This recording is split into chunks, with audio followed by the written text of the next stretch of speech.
os prejuízos na constituição subjetiva e qual é a natureza do sofrimento psíquico que a criança passa a carregar em decorrência da separação dos pais. Se esse assunto te interessa, fique comigo e assista ao vídeo.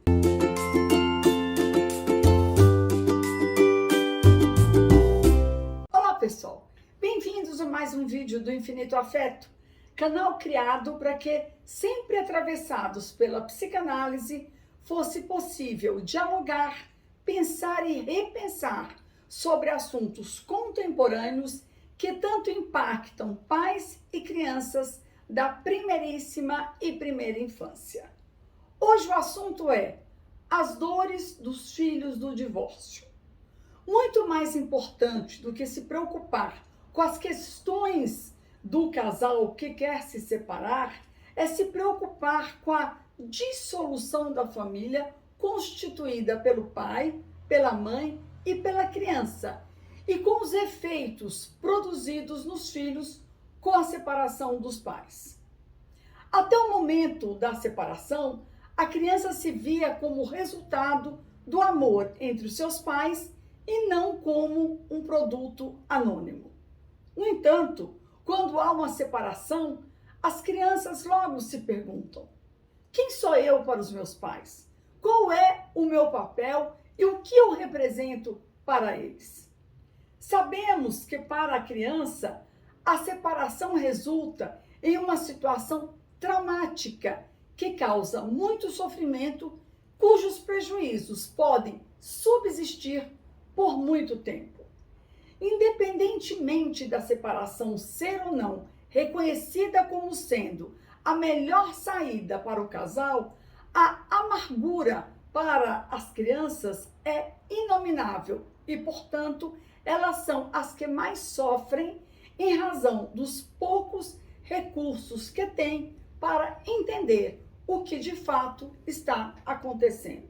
Mesmo as crianças da primeiríssima infância, ou seja, aquelas com idades que variam de 0 aos 2 anos, são capazes de dar conta da tensão que permeia o ambiente, indicando que algo não vai bem. No entanto, as crianças que mais padecem com o desabamento da estrutura familiar são as maiores de 3 anos. Ao perceber que a separação dos pais é permanente, diferente das desavenças que têm com os amigos que não passam de um dia, as crianças implicadas em um processo de separação ficam medrosas e regridem no que diz respeito aos aspectos da sua maturação. Normalmente, as crianças entre 5 e 6 anos se sentem culpadas e responsáveis pelo que aconteceu, atribuindo a separação dos pais às consequências da sua insubordinação, indisciplina e dos seus desacertos. Por outro lado, as crianças com idades acima dos 6 anos têm um rendimento escolar prejudicado, apresentam sentimentos de abandono e, ao se perceberem incompreendidas pelos pais, passam a ser bastante agressivas com eles.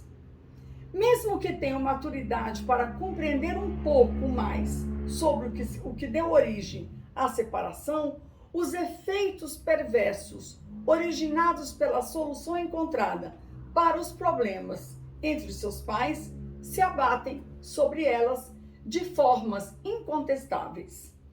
Efeitos como ansiedade, instabilidade emocional, baixa autoestima e dificuldade para manter relacionamentos amigáveis ou amorosos por medo de traição, mágoa ou abandono são consequências observadas geralmente entre pré-adolescentes e adolescentes e até mesmo entre adultos jovens.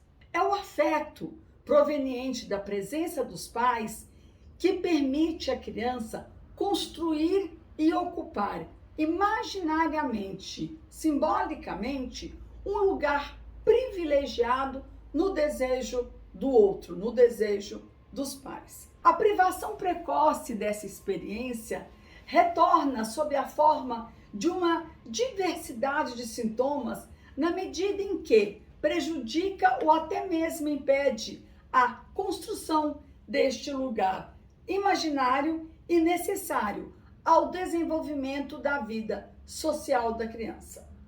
Se a criança não consegue experimentar e saber quais são os efeitos do seu lugar no desejo dos pais, o prejuízo atinge a constituição do eu e a sua relação com o inconsciente, promovendo, como consequência, prejuízos na capacidade de simbolização, ou seja, na relação com a realidade. A pós-modernidade, ou a modernidade líquida, como quer o filósofo Bauman, interfere nas relações familiares e reforça um estado temporário e frágil das relações sociais e dos laços humanos, especialmente entre pais e filhos. As configurações familiares tradicionais da sociedade atual estão em transformação, com o aumento no número de divórcios, famílias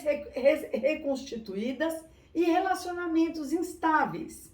E isso reflete a natureza fluida e mutável das relações na sociedade contemporânea. Por outro lado, também há alguma indicação de que a separação não causa só efeitos deletérios ou efeitos danosos. Existem aquelas crianças que conseguem superar as perdas em jogo nessa situação e apresentam maior capacidade adaptativa diante do afastamento de um dos pais na mudança na rotina familiar que até então era praticada. O homem da pós-modernidade passou a ser marcado pelo fim dos padrões da segurança, da estabilidade e das certezas, dando lugar ao relativismo, à indefinição, ao medo e à insegurança.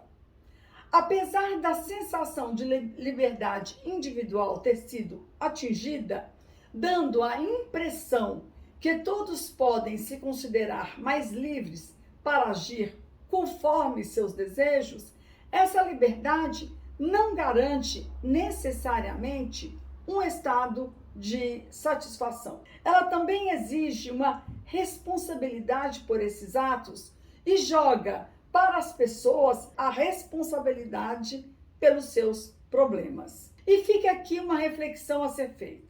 Na modernidade líquida, os vínculos humanos têm a chance de ser rompidos a qualquer momento, o que acaba por provocar insensibilidade em relação ao sofrimento do outro, notadamente o sofrimento no qual as crianças estão implicadas. Infelizmente, as crianças contemporâneas estão vivendo tempos líquidos, tempos da pós-modernidade. E os tempos líquidos da infância podem trazer grandes sequelas mais tarde. É preciso pensar com cautela ao descartar uma família e os vínculos que ela implica. Quais são as consequências desse descarte tão rápido e tão imediato? De que forma podemos resgatar nossos valores e fortalecer nossos laços com aqueles que realmente importam? Bom, esse é o meu recado para hoje. Não deixem de ativar o sininho, contribuir com comentário e compartilhar. É muito bom escutar quem quer falar e falar para quem quer escutar.